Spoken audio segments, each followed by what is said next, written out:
สวัสดีข้าพเจ้าชื่อท่านหมอกจางมื้อนี้มีโอกาสดีจะมาเล่าเรื่องพยาธิเส้นเลือดตีบตันในสมองหรือภาษาเราเว้าทั่วไปกันว่าเป็นพยาธิว่าพฤกษ์อัมพาตพยาธินี้แม่นสมองขาดเลือดย้อนเลือดไปโลดเลี้ยงสมองบ่ได้ย้อนมีการติดตันของเส้นเลือดเฮ็ดให้จุลังของสมองบ่ได้รับออกซิเจนหรือสารอาหารเฮ็ดให้ภาคส่วนที่บ่ได้รับสารอาหารหรือออกซิเจนนั้นตายไปอย่างไวบาโดยระยะเวลาบ่เท่าใดนาทีถ้าเกิดมีอาการเส้นเลือดสมองตีบตันจะเฮ็ดให้คนพวกนั้นเกิดเป็นพิการหรือบางเทื่ออาจจะเสียชีวิตได้ฉะนั้นถ้าหากว่าท่านหรือคนใกล้เคียงของท่านที่มีอาการดังลงนี้ให้รีบร้อนพาไปหาแพทย์หมอ1ก็คือเป็น B best แม่น B แม่นย่อมาจากการบาลานซ์ก็คือการทรงตัวของคนเฮาเมื่อเวลาย่างหรือยืนบ่เที่ยงหรือมีอาการวินหัว E แม่น eyes อยู่ๆคนผู้หนึ่งจะมีอาการตามัวมืดหน้ามืดตามัวหรืออยู่ๆก็เห็นบ่แจ้งเห็นภาพซ้อนขึ้นมา F เป็น face คือหน้าอยู่ๆก็หน้าบิดหน้าเบี้ยวหรือเวลาเฮายิ้มมุมปากเบื้องใดเบื้องหนึ่งอาจจะตุก A เป็น arm มือซ้ายแขนขาหรืออยู่ๆก็อ่อนแรงหรือยุบแขนขาเบื้องใดเบื้องหนึ่งบ่ได้S แม่น speech ก็คือเวลาเฮาว่าเสียงอาจจะบ่ชัดเจนคือเก่าหรือเสียงบ่คอดหรือบางเทื่อคนอื่นฟังเฮาเว้าเขาจะบ่เข้าใจในสิ่งที่เฮาเว้า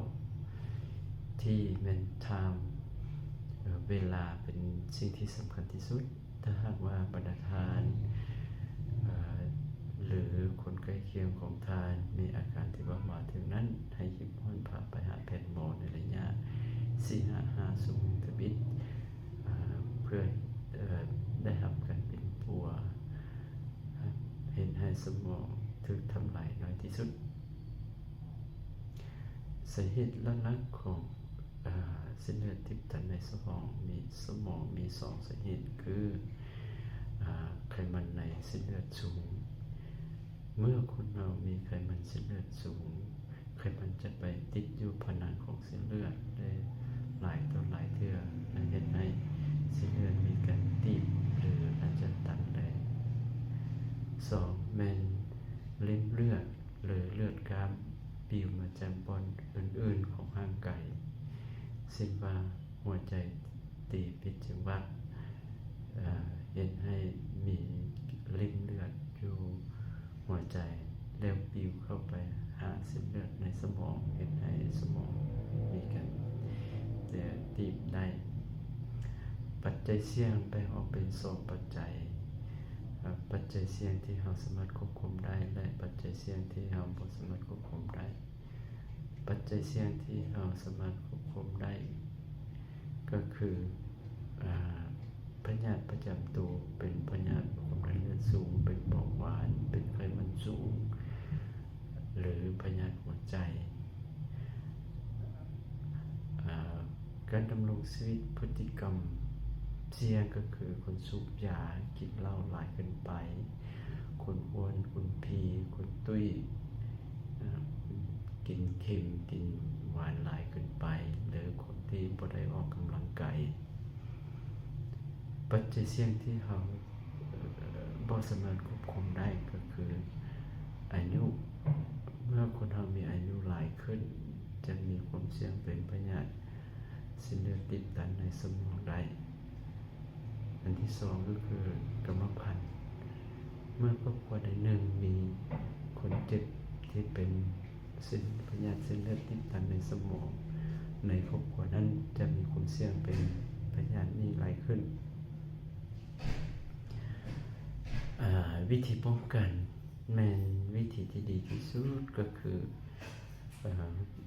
ป้องกันควบคุมพยาธิ